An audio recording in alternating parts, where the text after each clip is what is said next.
Hi everybody, it's Dr. Magnifico from Jared'sFullVet and Podly.com. It is September 8th of 2018. It has been 1 year since I published my video, what everyone would call my video veterinary rant, and what I would call sort of my cry for recognition and transparency. And I wanted to do a follow-up video. A lot has changed in a year, and just about nothing has changed in a year. Personally and professionally, I have been asked to do a lot of things, and really changed how I feel about myself and how I feel about veterinary medicine and my place in veterinary medicine and this profession.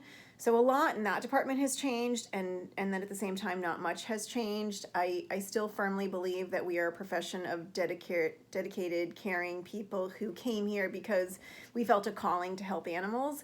And at the same time, I feel like there's still a really great divide between what we do on a day-to-day basis as practitioners and as caretakers and as mediators for what a patient needs and what a client is looking for, and where the state of veterinary medicine resides. There was a huge backlash after the video. It was far bigger and far greater and far more powerful than I ever imagined it would be. It ranged from a huge number of people who reached out to me.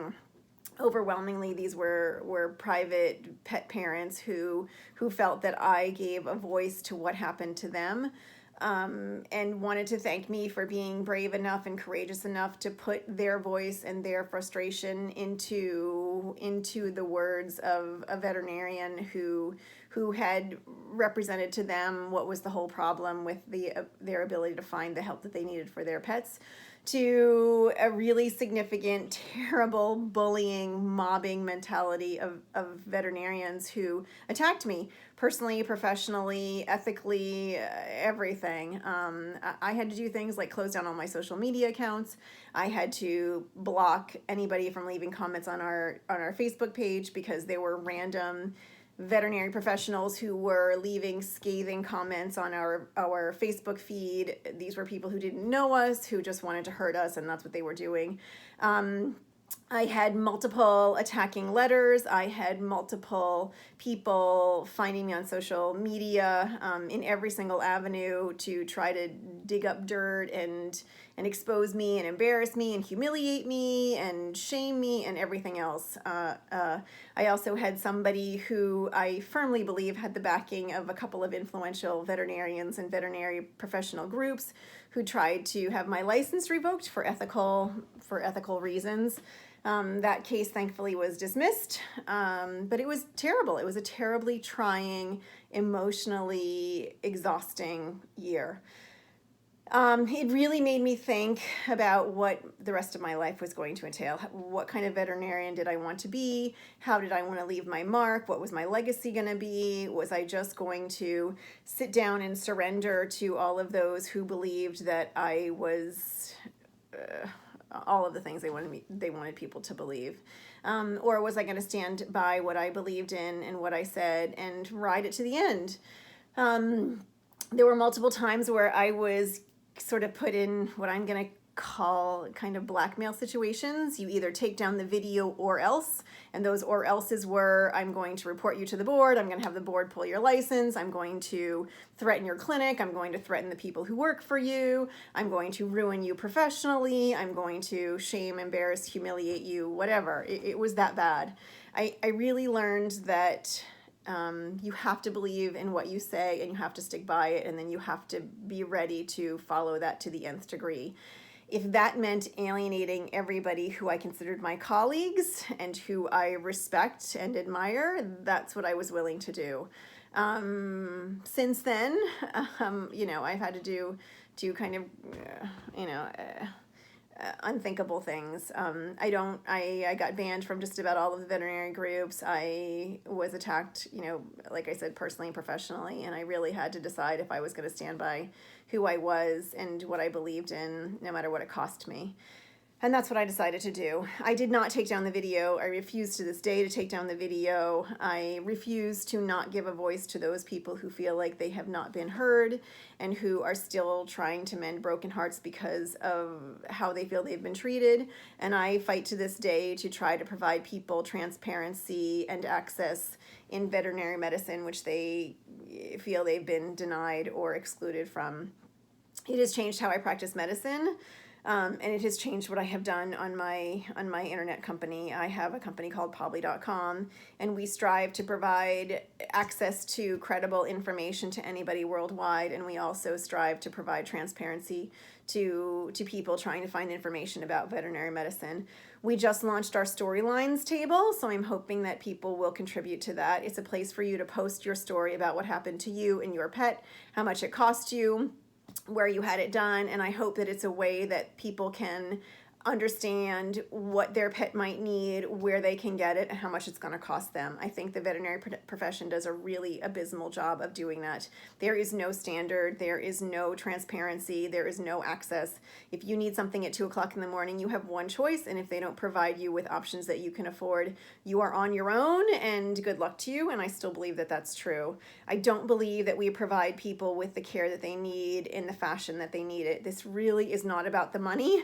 This is about providing ethical, compassionate care in a place and a time that they need it, so that they can provide what they need for their family members, and that's how I see pets. So I'm going to continue to do that. I'm also willing to risk whatever I have to allow people to get the access that they need for their pets and the care that they need. So if that means that someone keeps attacking me and keeps attacking my license, so be it. I'll stand by what I've said and what I'm doing until I'm no longer practicing medicine. It's been a long, hard, cathartic, cleansing, eye-opening road for the last year, but I'm still who I am, and I'm still going to keep doing what I believe in, and that is give help to people who need it, even if it's at their most desperate time. It's really not about the money. It's all about being the ethical, moral person that you started out as a veterinarian before you went into vet school, before there was anything to do with debt or overhead or standard of care or any of the rest of the crap that we use as excuses to deny people the help that they need when they really need it. I'm reaching out to rescues, to foundations, to other like-minded veterinarians, and I'm hoping that you'll join me in finding a way to putting Band-Aids on the loopholes that exist so that people don't slip through the cracks and lose the family members that they love.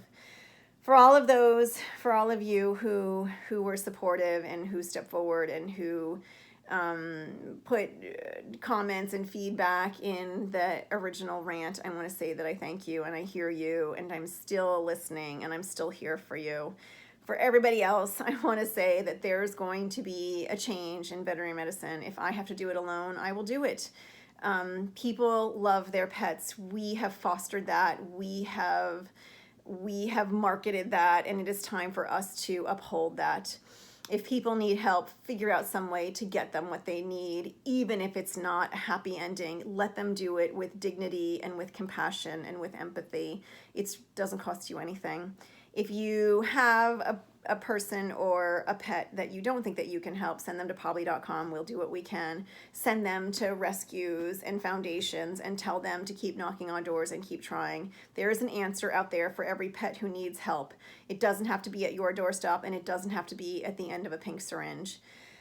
I want to say thank you to my family and friends, and especially those people at the veterinary clinic who helped me. You got me through probably the most difficult time of my life, and I sincerely appreciate you.